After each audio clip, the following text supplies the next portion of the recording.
Abusiafo ye wo hwe adusua ya to ne din Kristo mu ahomegye sa kota mu nyinara ene adusua no ye adusua etoso enwotwe na tifi asem no ose ope wo hose wo home ye twen ho abasisia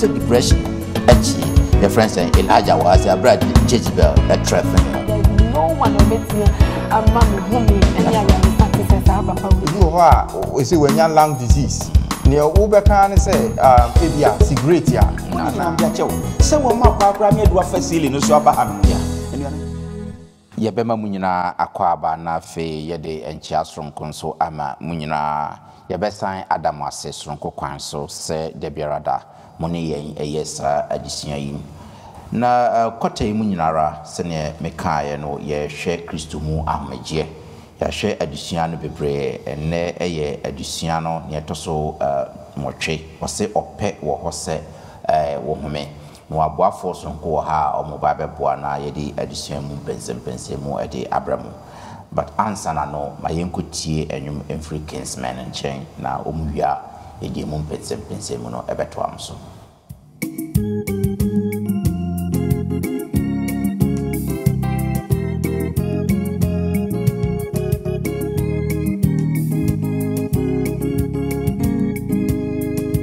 Mira Yeswe, Medoma Kume.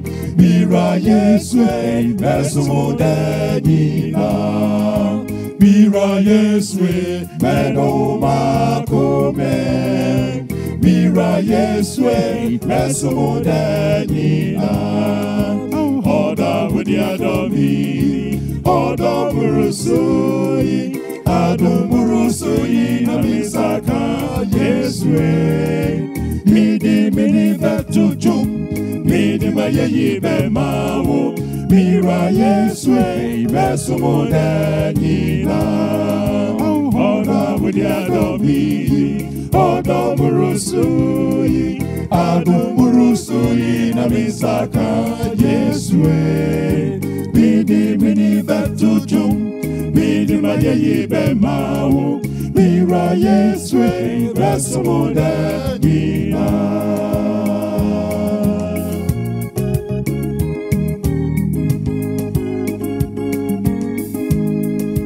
Mira Yeswe Medoma Kome Mira Yeswe Mesomodenina Mira Yeswe Medoma Kome Mira Yeswe Mesomodenina Oda wudiadomi Oda murusuyi Ado murusuyi na misaka Yeswe Didi mini betujum Bidi mayeyi bemawu Mira Yeswe Mesomodenina Oda wudiadomi Oda murusuyi Ado murusuyi na misaka Yeswe Bidi mini betujum Bidi mayeyi bemawu Mira Yeswe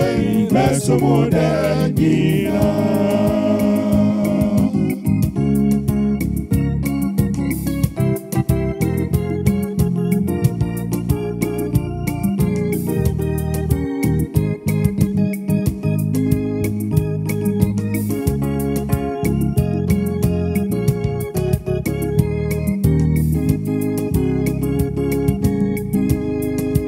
Mira Yeswe Medoma Kome Mira Yeswe Mesomodenina Mira Yeswe Medoma Kome Mira Yeswe, Mesumunda Nina, Oda with the Adomidi, Oda Morosoyi, Adam Morosoyi, Namisaka, Yeswe, made them many battle jump, made them a jay bemavo, Mira Yeswe, Mesumunda Nina, Oda with the Adomidi, Oda Morosoyi, Adam Morosoyi, Namisaka, Yeswe, made them many battle jump, made them a jay bemavo, Mira Yeswe, Mesumunda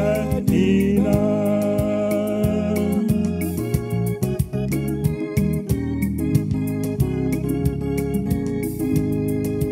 Mira Yeswe, Medo Makume. Mira Yeswe, Mesumunda Nina. Oda with the Adomi, Oda Murusoyi, Adam Murusoyi, Namisaka, Yeswe. Midi mini betu jum, midi majeji bemaho.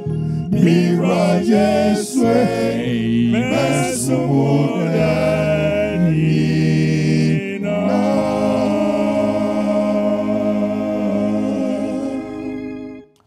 Yebeda kinsmen for ase enwuma omode adi edition yanimu amayen ose ope wo ho se wo home edition yi ohwa ye fa free na efia free last week no sa na yede toaso no kwasem ne se nemani age pass ansem akuku damfo bi wo ha se ya omoba beboa na yede edition mu pense mu edi abremu media mu sonfo Bismarck Mensa na ye ho adom nti me wo Elder Hansen Asamoah eka me ho e wo ha sei Elder Hansen Asamoah de biara da mo amotahwe no de bia ne na eyesa edition ne so ye ho adom nti oka ye ho wa se Elder ye mo akwaba ye nia na me botra Sister Agnes Tete enso ena eti emfinfin no Sister again so de biara ye ne na eyesa edition yi ena so ye ho adom nti odena ba beka yensa e wa se Sister again ye mo akwaba good na fe me ba manimu ha na me ba ina ye Elder Benichre sine ina ye ta a friend da kwabna chre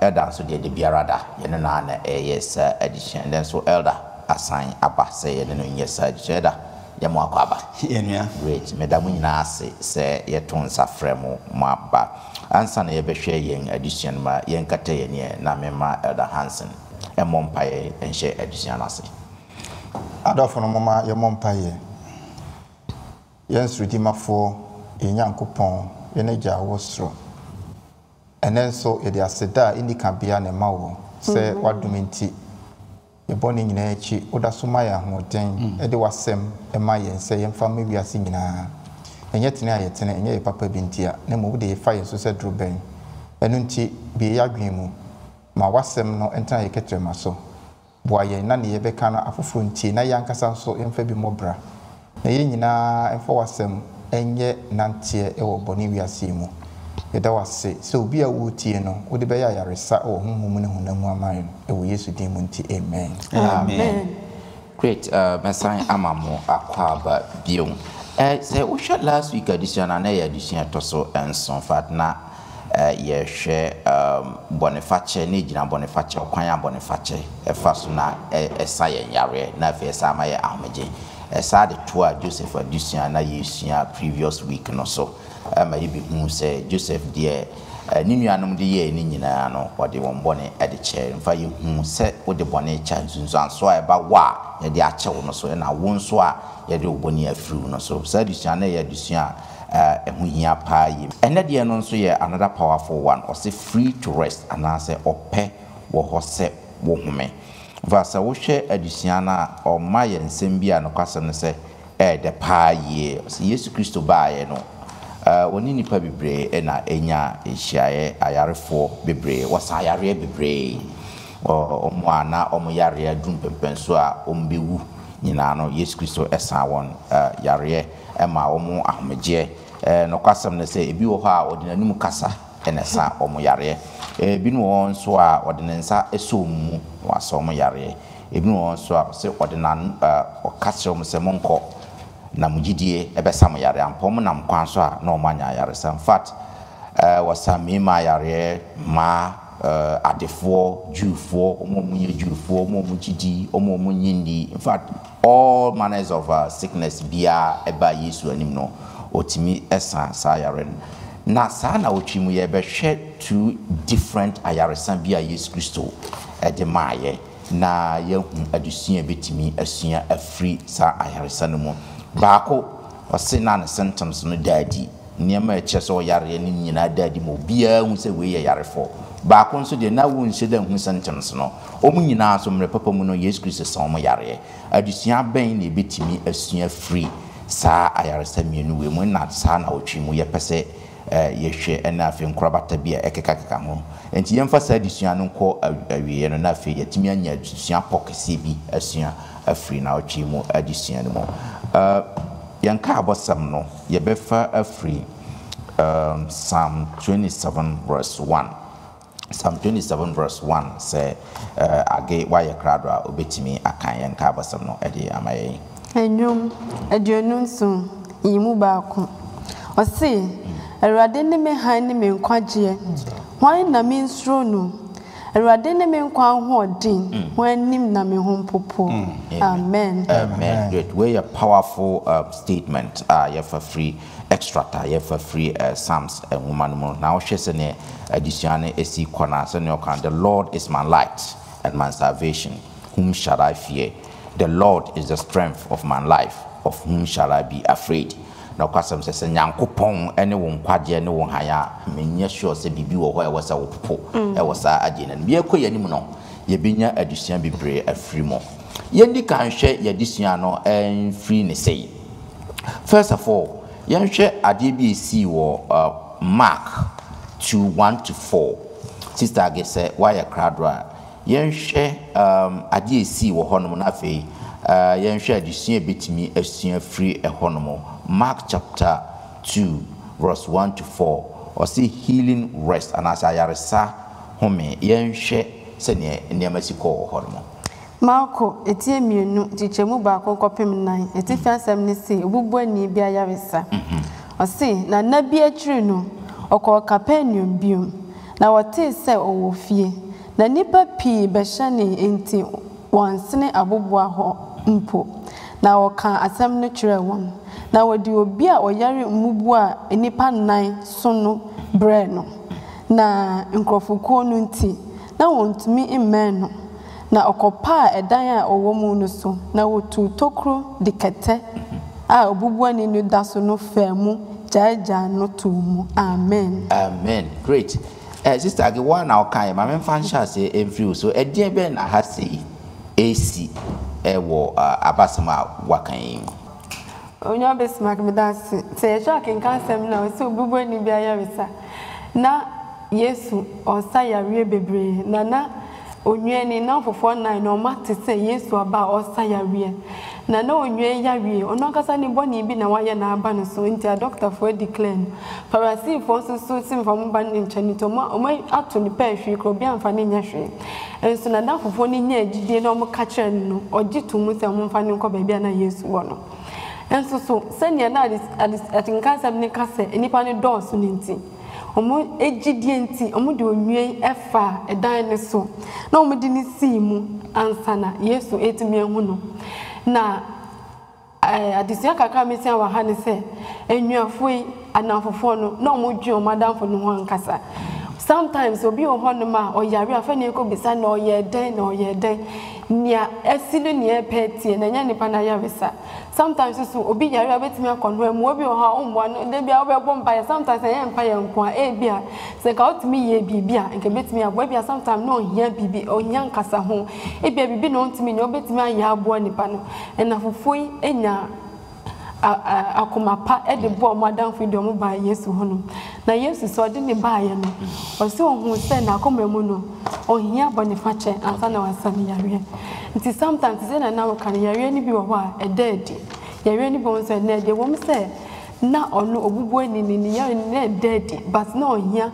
nhoma yaresa ansana sa ba ne honam enti lesson ni say rade mo ne ye nyatema e ma nkofo especially samu yare a isa say de back cancer no ya fa mo mpaibo ana bi yo he betima ya mo yankoso nyam yo me da sister ge say ma the handsome brana that sister ge is a very detailed one kakra me de ka hon say ye ka ayaresa ya Yesu kuro ya na nasuafo ne nenam eno mu obubu ani bi eno bisa se ono na waye bone ana ne maame ne papa na aye bone Yesu se da bi se ne yakopon ani munyam be da the same Jesus insu ye de obi abre no se ne yakopon ani munyam be da ntin ka straight away no aka no se sorry na nante but then no ye osa ode ne bone che no ansa the issue ana Yesu pese o kire ne say something bia yehu wo yade mu bia say ye eniso say ye adwen mu mental say ye honhom spiritual say ye psychological bia ye bia no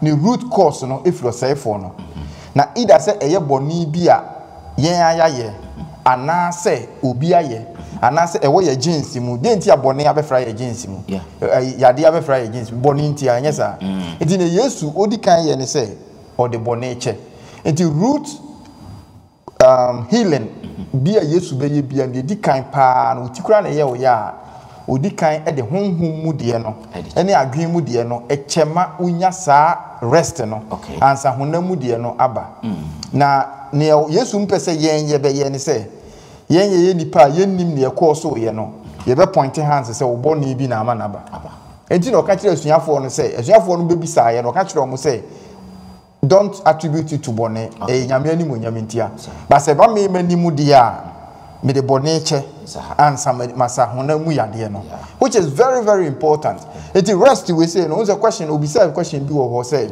so what about obi a wa bom paye woni yade ho aba na physically no onya yaresa does that person have some kind of rest the answer is yes so rest we all can want them near when na oda yade empasumpo na wuni mu se Yesu Kristo wutumi se honhom mu de no a ema honam ani de ni pie no o de no achew na won no that relationship no o yade mu mpo oda na se o yade mu mpo wo home dan se yade ne be ma waye atete ha ya we restless enti emze kakra na me de e kan won no se mo ma ya dwen hu se Yesu sa yade from the root on the onim the cause no na o safiri ho a ne aka ni nyina no oma yeti ase so no na waya amaye o hwa de suana enamfofo no kra de onua no ba de Yesu Kristo an commende wo mo na emum nipa no de ne beto ho no ade ntira me yare na de me kwa kofa ceiling so de me abehwefom this is the situation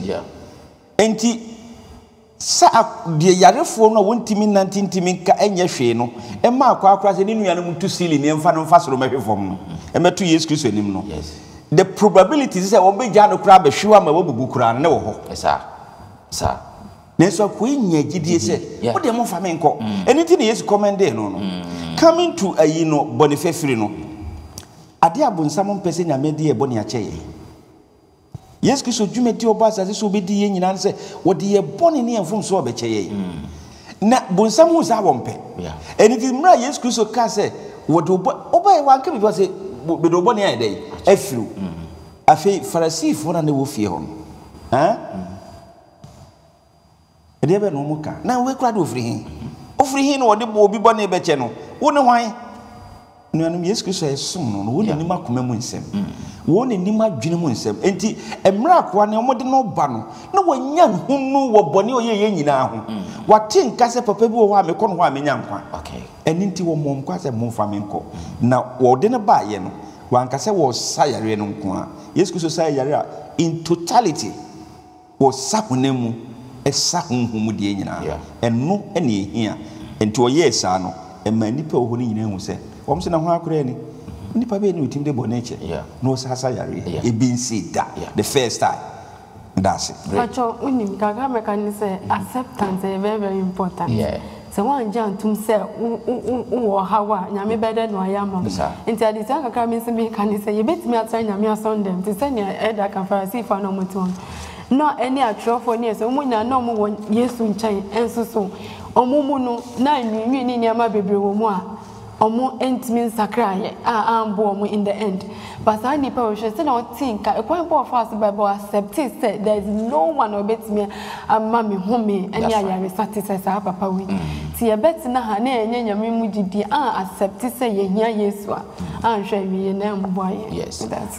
Like na ye kasa you said baby a for no more point blame as to ade krontiema will be yare no sometimes enye normal say we yare utie o ya dum say aduane bi a me di yi amen na bom yare na say me yam ya etuye na nkruma bi a me kodi yi na eye mi say na say de bi a life bi a ma money say na ama say aye mi say ye nipa mu no we do have that kind of so how do we see this say you be yare no you want to find the root cause of it because sometimes the root cause no so betimi aboa ma healing and as a recovery no so I don't know say just a root cause the just say condemn nipa say e de be na wakoye most of the de be ka de wa ye trend ene ya na ye nipa ye pe ye nyame ene yetimi hu the root cause so be yare a ehin na ese de no kwa yare sabia yakoye ne scan yakoye ne we fa physics brafa jonso brafa we bra ni yahwehwemu ani ehu the root cause eno ye the physical side spiritual side de nyame nko an etimi ye ho adwuma yes Kristo nko a ena sa ayaresa no efiri no efi se ono ena boni utimi ne wo ene na ya na mani hu obehu ye na no se de aza kan no wo se na ba ntampia mu no de esaye de wo de saye yare eni ti huhu de ne de yes Kristo nko an enim mi no mienu se obi yare da ho a mi tim ko bu se e de be na akoye ye ace yetimu se physical ebehu se ace no ayew enema bi wo ho no man se ye nipa no ye debate wo ho na ye find the reason ye nyame okay Bismarck, I think so a question here very important say the actually half of it no I mean snappy say check the root cause of ade bia aye o sisia no important but mostly no eno no say the elder kan aye no about say ocean lessons from normal be a why pain. Okay. For instance, they see be at age be a 60 and a 50, 40. Now we back pain chronic. Oh yeah, if you are enko. Oza near about you say ana me yakra no send them beta swan normal. And a man yes sir. If you are say when you lung disease. Near Uber can say ebia cigarette ya ana in Salvador na menum ninti. And na man akoyesa. And only your bonnet. Near money ye born and say when you dwell on it, what no say money yet to say because of that into born somebody obey and say guilt. Obama we stay in the past is our guilt and say when you who sa say and no abrabona se see a wo boy no. How are you living it to Christ? Come unto me, bramin chain, mo so am ne so na mo komu bu nyina mo brasa na Yesu aka. Editing at this quarter this year nyina say rest in Christ. Say ye home with Christo mu. And this our past and kra no enye ne de oyine ba ya. O future no ne wo present no o de ma Yesu a obeye ho adwuma. Ada onim se won se wa mpo kan ne de enye ye ba ne obisa ne ye nie nipa ne point fingers at you.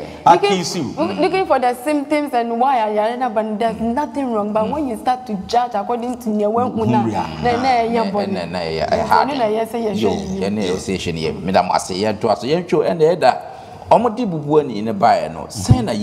handle case no or say my hint first the root cause of your region are bone okay bone ama enka yare ma enko wu ma enka ahotutu ma ukotodwe nye oya bone na akofa cha na mani nyina aba according to story no na papa no in reality no aye ne ma bi enye enti Yesu so hu ni gidi a wo no ese o commend ni gidi no tu sa the root cause of the yare ni nyina asefiri ho bone fare bone na akofa sa yare ni ba nyina no ese Yesu so tu ase enti wo se o ka kire no wasi me do boni acho oka sam do boni acho pe se de hinte face no wabomusuo ade wu hwan wo ye nipa ubetim de boni ache that was the first time one yes kiso make it that statement okay sam do boni acho that was the first time. And wo kasa enti no ema wo nyina achimu ye omkese enuanom yemfa mrefi. The root cause of all our problems ayebone.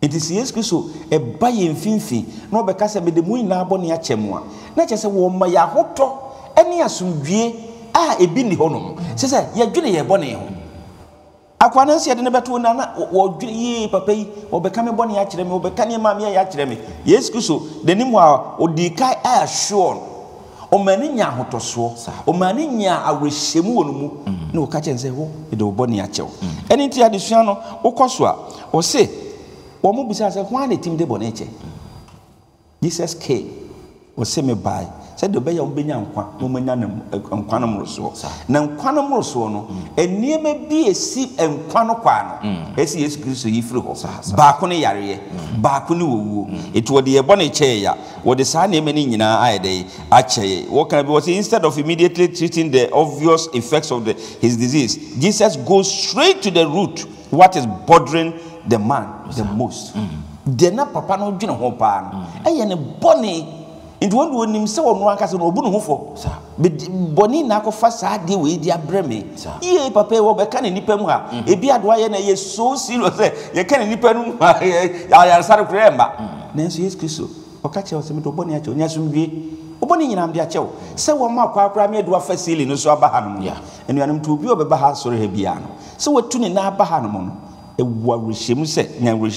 Yes Kristo edoboni acho. Okay, be what forgiveness cost the life of the Son of God on the cross. Everything else is secondary. Boniface ni tiri Yes Kristo bae. It will share this piano pa enya yaresana no obesa na pesi. Na mom Boniface no de bede o de be chem no grey ene ne ho hia. Yo, medam wase.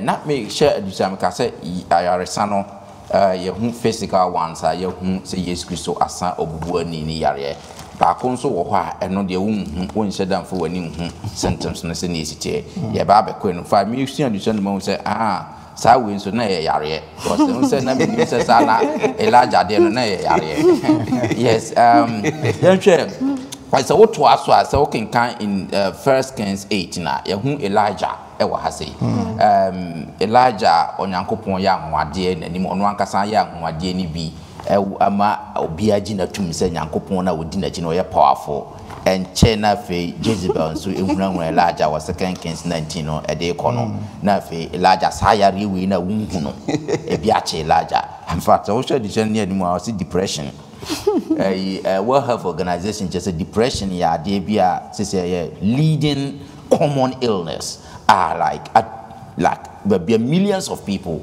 but also depression cramp na Christopher yenta nka ho asem kakra because they all can depression ka say we need gidi nipa no aboda anate won so monya mi ya na wo depression ankopo say after ye nya gidi ne mfa ani jembre na ni mo mbesom ntino we don't normally talk about but you say depression actually your friends say Elijah was abra Jezebel a threatening no mamim bi say I think say mamim call at the Hansen so we a topic I'm person ye hwe ye pa e wa because very very important and intina Elijah e course how you mo hu ben na wa hase emaye me da say say we di kan Canada say na wunim say Elijah could be to depression and that answers the question because story no we di kan akam say mrenti ntimi kan the whole 1 Kings 8 you know Elijah ya na share nkom say nsuo nto 3.5 years. Yes. At the end of the 3.5 years no okasa ya nsuo tata na to. One ba konfo ekoto nchia not in the negative sense anyway. Yes. Just no person dey nyame sube tumi edi. He said na no more for mine no. Oni omoaye over 300 or so wetimi adinchia no menyankopon amakwan ya ma wakumomu nyina. Na 450. Yes, I was being liberal. Well, kumomu now question and say, how did he even do it? Or ma asoja for ni kumomu or no one ni kumomu. What? How did he do it? Obi a utimi jina homa yukum ni pasano. This is or a courageous pass. With all the nyamema I Jeffrey Sroa and Sebium Kremu. Na yakin suegu for robochiaso. Na ijabeto boom na so. Yes. He knew all this. Okay, last edition, you see, was it lesson 3 or so? So 2 or 3 and back. Yeah. Now you can about Israel for no. And when we deal yeah. garlic, any cucumber, Yes. Any melon, Yes. any jane, onions in tea, almost on Bessia Egypt. So a miracle is not. And then my problems is here. Intime baho. Yeah. Was it then Elijah? Research actually say. If we are similar kunini for kesia pa umbedi we are so history abo mudini no. Adia kiti bi the omuko depression mu and the omo elusu omu seat. Amo ahunie anaze bibi. Alexander the Great. Adia didn't call Sanri mu a man here the threat ketwe bi ana eba. Obi a wow 13 years I come for the whole world. No. A little threat ya you be hinting say threat be free east eba no. Afi de na wago. Oh. Obi uti say Adolf Hitler or the ayi bebre no a na oyihufo. If you see these suicide bombers near there, in the end, and what happens, they say, they are cowards. Yes. Now, cowardice and so, sad depression, no ba. So, who slow be a Emma Mijidi ego. It is Elijah upon nearby no. Jezebel threatened, say, Mekuno, within 24 hours. And a Jezebel, a threatened, say, Mekuno. I feel why depressed. When you have mental problems, of dear Mike Gane, not dream Mukura, no feel so be a niwa. Sebio osumu nyame ewo Israel until se onyankopon ehia no through the obofo no man in needs afedi obi owo nyame mu gidie se Elijah no afedi wakoda kore komode no awu age se anenu anakwakodo bi na de aduane bre no. If you look at it in a way I begin say how is this possible? I don't know possible you kromu Ghana and for that matter developing countries I would say Yawo no depression is wired in your system dada. What I say? Brenna wo bre from away no. And so wired in your system so when you catch us a day we are very depression. It's part of you already. So school for muko school. E can so no dia school depression be na change. You know normal for him. Ndi onyini na so go to ara sad dia kwa ye aduma onye depressed. But in the Western world, na yawo omo abeto systems bi a ono break akra bi a obi sore kura free ne living room akọ kitchen akọ yinsu afre you cry depressed. Yes. O person ka unya remote control e be si yinsu na bre no. But ne ye kan ye more say a Christopher. So obi ko mental state say ya enya de ye hunu a e de ne ya ye. So ye boa nipa no. So ye ka say onigidie. So you can say we dey say we nyame didi a enye say to wana. We see a lot in the Psalms.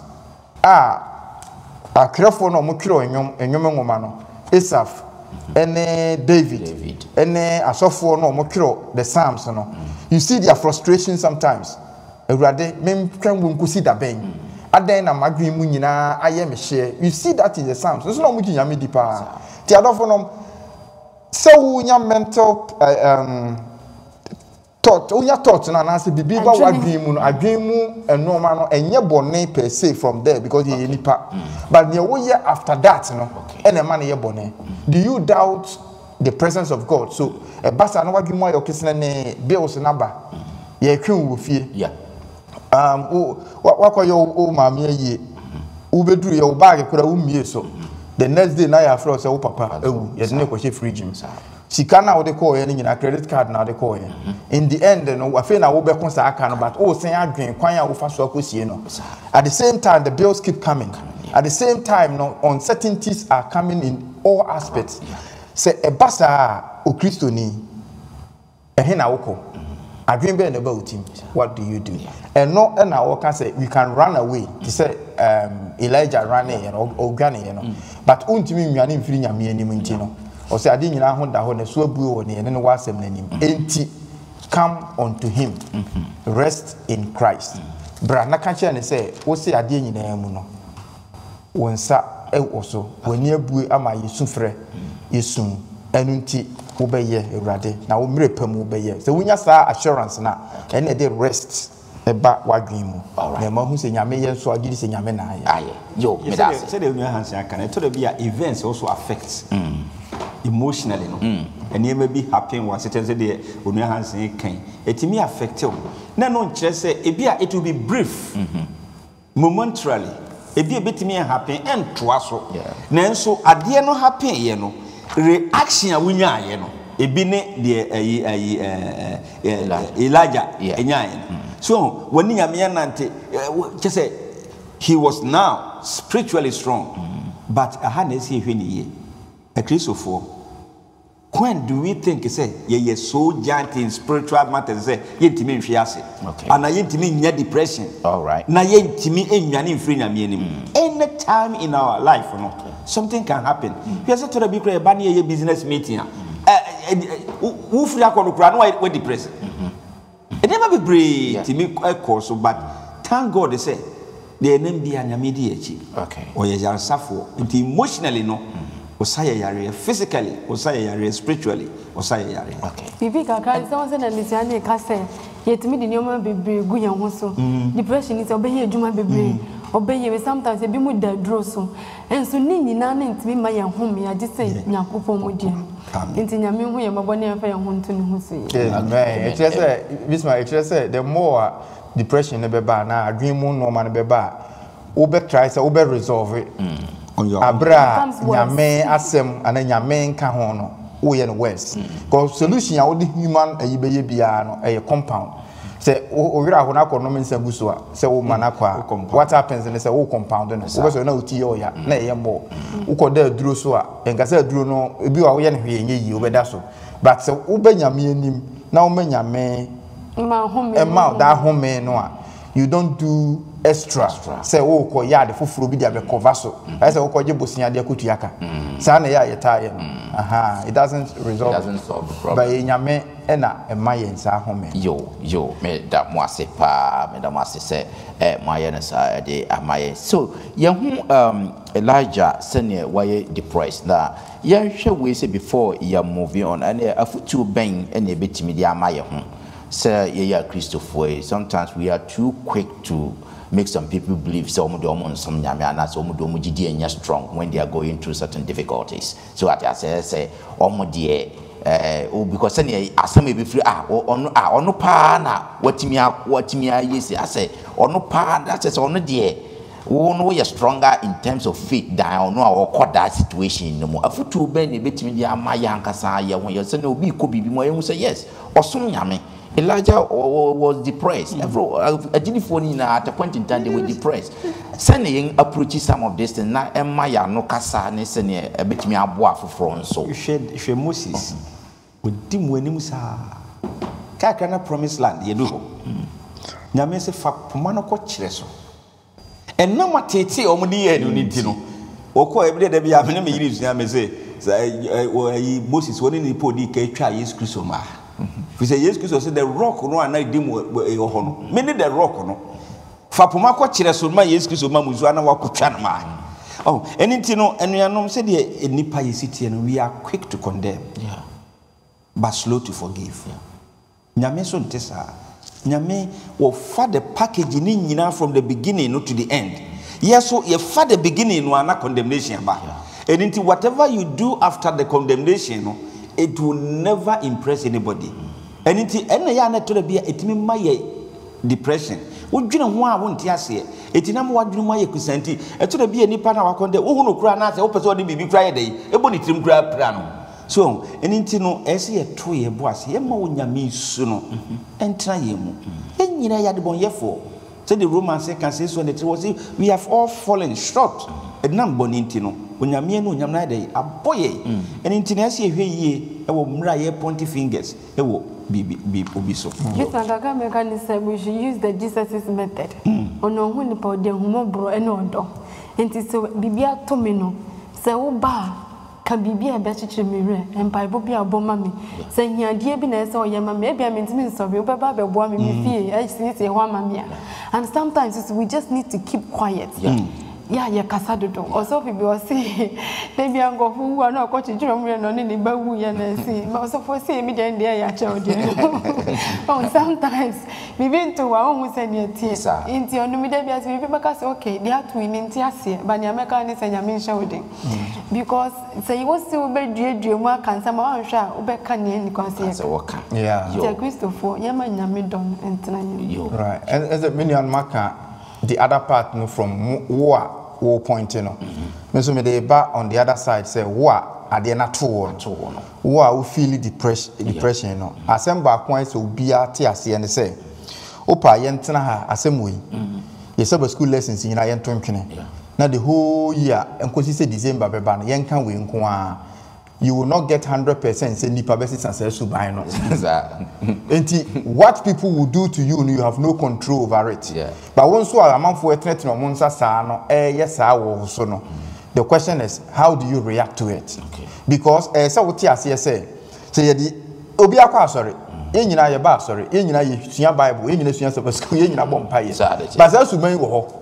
The question is, me the truth say, yeah, Christopher, yeah, more modern say, yeah, judgmental. But the question is, yeah, to me, you feel 100% in Tino. Once I am for yes, I will so no. What do you do? Okay. Yes, away and say, you know, pa say, adi, ebi and your mo kind of yes, but the reaction will be reacted towards that, and so ebe more depression. That's right. And more yadia fufro. Okay. In yes, away and say, yen fanto so. Emano nye ho enye bibia obi beka no se ne sisa geka no ye kasa dodo ba yen so edu ba bia yen so ye reaction ye react dodo because bibia obi beka you person we ano so person we answer obi a we ase a the more you answer the more the questions come. That's right. Nti edu ba bia yen so yen ka se eye wo de ne wo dwen no a me de meku nyina amanya se nyame na ye twa ne ntoro a ehu nyame na wuntimi fansie no nti nyame de wonim na se nipa se you will all bet you the same crowd, no crown, no, near no opportunity. The opportunity ni on what game home. Timmisra also program what Facunya me any more pie boom. Now, who say, or be quiet that harshness, never what game. All right, okay. Now, young show, not me per se, you share as someone Elijah Khan, what the 1 Kings 19:4. I think say that was 19:4. Okay, so bet me I can walk on my sister again. 1 Kings 19:4. Elijah Abraham so you know okay can see now no dear on nanti esreso da kro kwan na wotna asese bi ase na wosrema ne ho se anka wongu na woka se ayeye afi erade famikra na menyanse ne majanom amen no and I'm say yakeka what do point be afi do say enough is enough say akoma bi wo hokron pan kode and in life for no say na wo hwe no donation say na si ko say urade afi de wo de majemu famiko I just age saje ya Elijah oye ede yesua afiri mu e wa ha Entina ne anya wanwa say na nsen ko fotimi ku omo hu bebre say because ono call depression say enya nyame na na e ka no ti say na wo ka na no say radi nkunu senke bia ni ne ya nko ono aka sampo e fa ni kra na say ya fe de na wa bra amontumi na ntibia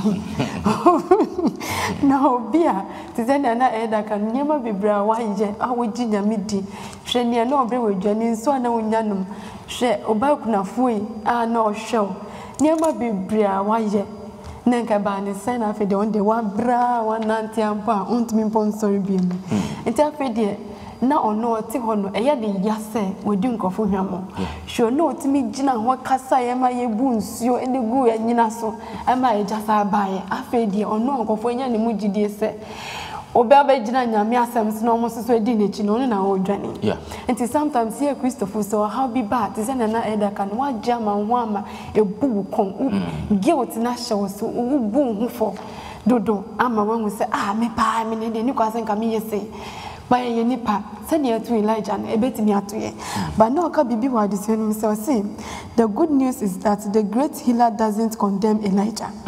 God understands better than we do what we are up against as we fight depression. Yes. Onyankopon wa manu kwendu ti se ne ya ye no. Enti se ya so bi ko o haw mu a aya yen susu emmo ne pa ne kwendu. But Jesus see we have no remarkable evidence at the time that the face of the Redeemer is bending over us in compassion and love. But it is even so, we may not feel his visible touch, but his hand is upon us in love and pitying tenderness. Amen. Physically, this is sometimes go to me because it's important is to catch any penny as you just say, we might not know, but sometimes the kind was some and you might have to you be back control. It's been more whom and then whom you put inner peace be when you mean was as in Germany, mum, and just say, we are dear dema. No, no, yamin in our some dream, if you feel it inner, Senka. And then I'm asking Joe, the man, I never asked my dear partner just as Joe. Yes, Corona, him, get your partner just as in Yamadi man, you're different from me. Yeah, you want to be to us, or I am in the Ensage Cabisi Horror. Say, God knows and understands the journey is too much. Yen Yankupon wouldn't him say, ye no, yet ye high. Every step of the way, no. Or guardian. Into your car will say for us, but sometimes he has to wait until we stop running. Say ye train or ye stop what? Oh, he's there for us. And Elijah, or no, you could do baby, a failure. Would not call them as a miserable crime in your papa and chain major. What Najanum, a bread bear sweat Jan and walk on once. Moses so for and I say Abraham pencil for and I say Noah pencil bread. Just so young and I fail you, Nami. And into what can general say, Minya training in Chamberjano. In rather brother, sometimes people who are drowning, how they bear me the past. Name names as and Ocracy will be in so far when you're extra more day. And inti additional or say, so woman or more you woman, so more for more most with Jan. Nay, so say a Doban prince and first a flower 1, 2, 3. Third one, now one which they say, no, I am married. It now who are holding in answer. That is the time one. One more a rescue, no, one more no mark for my bar, M1. It is ran who did not all strongest of Beno, and into Nankupon say, ye no. Yet then so more ye struggle. And soon he fire. Yeah. Then so a person of chain, because he bra ya holding him, Denny and Yancy in answer. Now I bear great. Me never say, oh, could be my minister or by any babu. But what would say? Nyame was when we are helpless or one of them. Yeah, my young kind. Yeah, near baby, ain't me, Nyame. Okay, I think say Yamre no aquatia pa, but you finally no young can cancer be young fan share how the depression was sorted out. Now for young fan to share. Yeah, First Kings chapter 19. This target so I come chapter 19 now. First Kings 19 kind 5 to 8. Now for jump kind 15 and 16. Okay. 5 no thing. Now they know who to ho senior biase. Na share. Obo for bekano. Na wakache ni say sorry didi. Na wa share na share. Na ofam a wato ni nsramaso. So ni insuo kruwa sinetifi. Na wo didi no numi. Na oto ho die. 15 ni 16. Okay. And they 15 say. Na radika che ni say Kosani si ho kwan no so ko Damascus reso na se wudru ho a sra hesel ngo sinu Syria so hene na minsiba yehun so sra no ngusi ni Israel so hene na Safat ba Eliasa a ofre Ebel mahola no de sra no si wanam se odifo. Okay. Amen. Amen. That is what the amen no na Nyankopon man instruction de on koye afi o wie ne yenko 2 Kings 2:11 na fi yemfa wie ohono 2 Kings 2:11 no 2 Kings chapter 2 verse 11 yenhwe de to no chapter 2 verse 11 no say na onam rekro na orekasa no hwe ojati ase nam ne ojaponko ba be pai won ban no intem na Elia fa ehummu fruko suru. Amen. Amen. That is heavenly uber no. Osuru uber e be fa no koye. Very good. It's a progression. Babia ade yi free no depression diabetes. Generally no e dey na fa free addition yi mo generally. Yeah. Okay, my family na edamra. O hwe addition no anase nia odema yen wo tron semu ya ye kan ya ultimi hu say nse elder boss first say onyame ehu yen efiri mfitiasie to awiye but yen yehu mfitiasie no a na ya jump into conclusion from there but enye sa na nyame hu no on say until this stage no Elijah see yenku no he never knew say owuo kura say na wonka bi he never knew at the time obi a wo nyankopon asiesie say na you can heavenly Uber black cab and the fa won kosoro wa bra won kan wo hwem. That is how God prepared Elijah, but he was calling for the owuo was asase so brother you be cry be kume inti sometimes na ahokyere nsa ne ye nyina kan no onyame nim but so ne nyame ye na de no ne do no. That is the love of God, grace. Senka me ni nyame a at the time and the first question maybe say Elijah and say who you boni ayesa until you boni ayesa enti ne maya ma o kumba konfo ne ne maya nyina no obegina boni ayesa. But God never did that.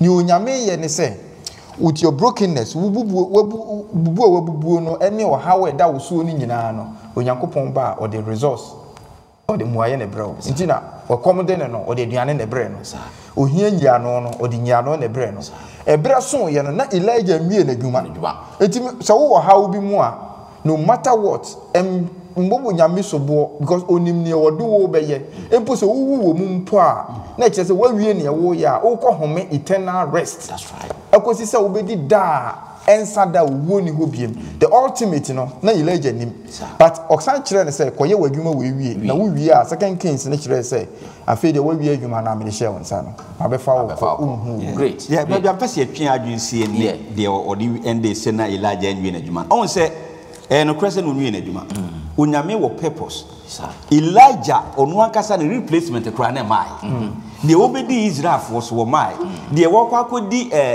Israel for atamfo so hine kra so ono so mai Syria hine no ono so mai enti no nyankopon esiesie Elijah for something concrete ansana obefa nako dwuma no onwie enuanom yemfa ma yasa so ye nwie nyame adwuma.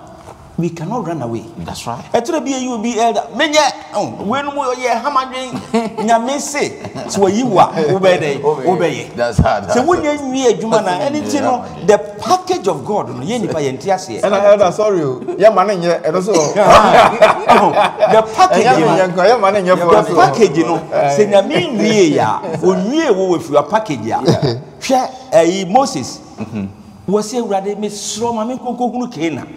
My brain growth with him. My men family now in charge Jordan and rather say there be Rabbi Corner Hurricane, but Elijah was a rather Mamimu. No, Obercock, a Jumana, a Jumana. Every now yet Jumani we are. E wona wo kan pra me mamu bi me fa wako enu ne sede onyankopon ehu ye eye na dwuma enti yemfe ye hu enhye onyame mu na de obebi okan eye me de pa ne se wo se wo wakwa anointe wo mu ewie ye no wie nyame adwuma no nyame sa fe de wo braso be fa wako fi se wonya replacement Elisha aba oba beto adwuma de so onyame hya ye de nya sa ade na yemfa entwusu onyame akwan sa kwa bia se da hanseka kwa bia nyame de ye be fa so bia no that is the best way for us. We don't have to run away from it. We can see Psalm 34 verse 18 was see erade ben one I won akoma ebubu na woji one na wo honhoma peche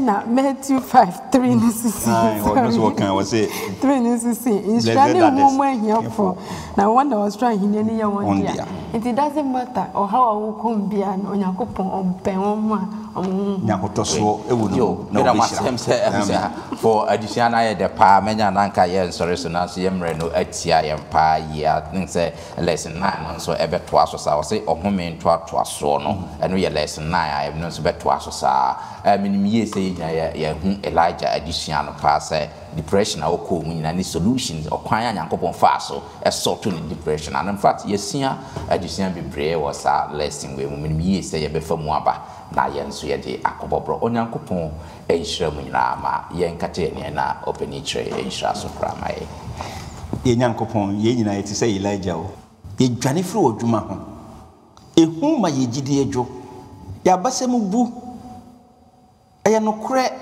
ehu hye yenso nenso wo wurade de wo pɛ na wo bɛyɛ wo frɛ obi a wo hyɛ ne den wo frɛ Joshua wo hyɛ ne den wo frɛ Moses wo hyɛ ne den tete adikanfo wo hyɛ wɔn den nti yeso aduru yɛn so awie bre yi a yɛyɛ sɛ ne sɛ ewiase ayɛ hu yare abu yɛhu de edi etitro de biara da yɛ dwendwene yɛabra bo nyina yɛ kese yɛsrɛ wo Japa ma yɛnya ahotoso ɛne awerɛhyɛmu wɔ mu sɛ de tie bia wobɛme yɛ hu wahwenwa no wahema mu hɔ no wo de yɛbɛkɔ hɔ ti kɔso na fe yɛ bɔne ne yɛmfo nso nyina akyɛ yɛ de me sɛ tiefo a ɛbɛtie saa kitahudi a yɛbɛdi no wɔ ahoma yi so yi ɛbɛyɛ nhyira ama wɔn so ɛne wɔn abusua nyinaa na siesie akra bebree ama nkwagye da no yɛ na aduru heaven a ebi a we bɛgye obi nkwa yɛ nyinaa de yɛ ne aseda ama wo asafo Awurade